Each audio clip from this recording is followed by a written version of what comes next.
एक बॉडी है जो रेस्ट से चलना स्टार्ट करती है बच्चों अंडर कांस्टेंट एक्सेलरेशन, मतलब एक्सेलरेशन कांस्टेंट है। S1 be the displacement in first p minus one second. First p minus one second का जो डिस्प्लेसमेंट है वो S1 है, और S2 be the displacement in first p second. First p second का displacement S2 है।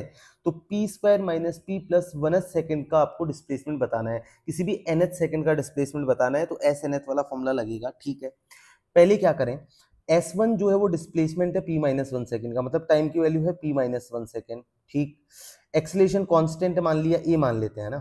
ठीक है, इनिशियल वेलोसिटी कितनी है, 0, और हमें s की वैल्यू दे रखी है, डिस्प्लेसमेंट दे रखा है S1। बताओ कौन सी इक्वेशन लगाएं सर, फर्स्ट नहीं, सेकेंड, हाँ सेकेंड इक्वेशन लगा दी जाए।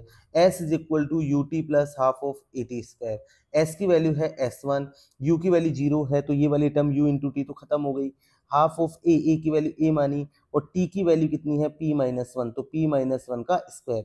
तो S1 की वैल्यू अच्छे से लिख लीजिए, 1/2 इंटू ए इंटू पी माइनस वन का स्क्वायर, तो P square plus one minus two P. S1 की वैल्यू थोड़े से ठीक कर लीजिए, ये बाहर है a/2 से मल्टीप्लाई कर देंगे किसको, P square minus two P plus one को। तो S1 की वैल्यू आ जाएगी बच्चों a/2 पी स्क्वायर माइनस, जब 2p से मल्टीप्लाई करेंगे 2 से 2 कट जाएगा तो AP बचेगा, a/2 से मल्टीप्लाई करेंगे 1 को तो a/2 आ जाएगा। ये आ गई S1 की वैल्यू। ठीक है सर, अच्छी बात है। अब क्या करें, आगे दे रखा है S2 be the displacement in first p second, तो वही इनिशियल वेलोसिटी 0 है, एक्सेलरेशन की वैल्यू कितनी है, a मान ली अपन ने, और फर्स्ट p सेकेंड में मतलब t की वैल्यू जब p सेकेंड है तो डिस्प्लेसमेंट कितना है, S2 है।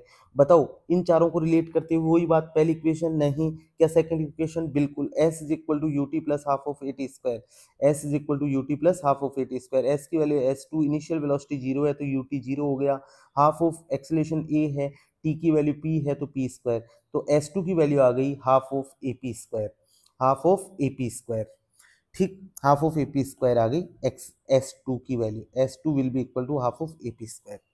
अब ध्यान सुनना, अपने से पूछा क्या गया है, हमसे पूछा जा रहा है P square minus P plus one second का डिस्प्लेसमेंट, मतलब एस एन एथ वाला फॉर्मूला लगाना पड़ेगा, u plus a/2 2n minus one, और n की वैल्यू कितनी है, P square minus P plus one second.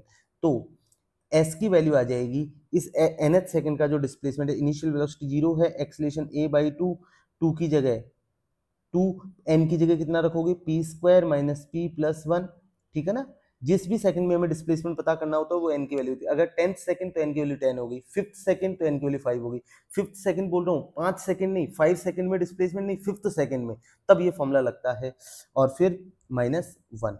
अब इसको सॉल्व कर लेते हैं, a/2 2p² ठीक है, minus 2p plus two minus one, अंदर मल्टीप्लाई कर दिया 2 को पूरे के साथ। ठीक, फिर ये माइनस वन बाहर जो ऐसे कैसे था वो लिख लिया है।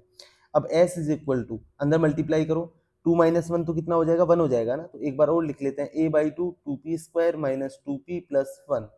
a/2 को अंदर मल्टीप्लाई कर दीजिए, 2 से 2 मल्टीप्लाई होगा, AP² बचेगा, फिर 2 से 2 मल्टीप्लाई होगा, माइनस का AP बचेगा, फिर a/2 को 1 से मल्टीप्लाई करोगे तो a/2 आ जाएगा। तो s की वैल्यू आई AP² minus AP plus a/2। देखो S1 कितना था, AP² minus AP plus a/2, minus AP और प्लस a/2 तो यहाँ नजर आ रहा है, अच्छी बात है, पर यहाँ हमें क्या दिख रहा है, AP², और यहाँ है AP²/2, और यहाँ भी देखो कितना है, AP²/2। तो S1 और अगर S2 को जोड़ दें तो AP²/2 और AP²/2 मिलके AP² हो जाएगा, और फिर बाद वाला AP माइनस का AP और प्लस का a/2 ऐसे कैसे आ जाएगा, तो S की वैल्यू है S1 प्लस S2 के बराबर, अगर दोनों को जोड़ देंगे तो यही आ जाएगा, वो हाफ AP² तो AP² हो जाएगा, माइनस AP प्लस a/2 ऐसे कैसे, तो S की वैल्यू जो डिस्प्लेसमेंट इस nth सेकंड का डिस्प्लेसमेंट है इस सेकंड का, वो आ जाएगा S1 प्लस S2 के बराबर।